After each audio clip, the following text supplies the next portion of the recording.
Revelation 13:16 reads, "And the second beast required all people, small and great, rich and poor, free and slave, to receive a mark on their right hand or on their forehead." That foreboding passage leads us to the small hamlet of Geneva, Switzerland, where the elite go about doing Lucifer's busy work. Geneva, Switzerland, home of the European headquarters of the United Nations and CERN. Geneva hosts the highest number of international organizations in the world, including the United Nations High Commissioner for Refugees, the United Nations Office of the High Commissioner for Human Rights, the World Health Organization, the International Labor Organization, the International Telecommunication Union, the World Intellectual Property Organization, and apart from the United Nations agencies, Geneva also hosts many intergovernmental organizations such as the World Trade Organization, the World Economic Forum, the International Organization for Migration, and the International Committee of the Red Cross. It is here in Geneva, Switzerland, where all of your personal data will be stored as you and your loved ones are chipped like animals, tracking your every movement,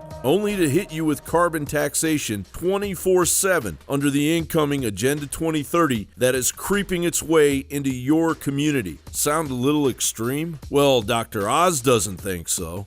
This little chip may be the next big thing, and it sounds like it's right from a sci-fi movie, but people all over the world are implanting these into their wrists.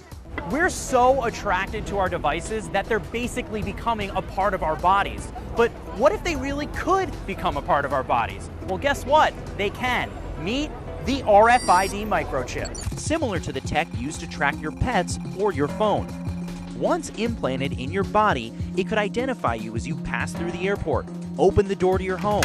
It could even be used to buy groceries at the supermarket. And just how is the United Nations going to go about chipping 325 million red-blooded Americans? Well, in concert with the United Nations establishing a foothold in our local police forces, thanks to the United Nations and the Department of Justice's collusion of the Strong Cities Network, the CDC will begin arresting the unvaccinated and inevitably forcing these chips on the masses. John Rappaport writes, "The CDC's imminent implementation of its new rules for controlling communicable diseases. I've covered these rules extensively. Here I'll sum them up." Rappaport continues, "Americans traveling between states can be stopped, detained, and even quarantined if they seem to have indications of an illness that could impact public health. If this sounds vague, it is. The CDC has even coined a new absurd category, pre-communicable illness. It means that with few or no symptoms, but merely the probability of having contacted someone who had or could have had an illness, a traveler in America can be picked up and held against his will. The CDC asserts it has police powers to do this." 10,000 people have already been chipped, and the number is growing. Once the CDC's full violation of the Constitution is underway, enforced by the Strong Cities Network, the United Nations Mark of the Beast system will be coming to a school and/or doctor's office near you, courtesy of the United Nations Agenda 2030. John Bound for Infowars.com.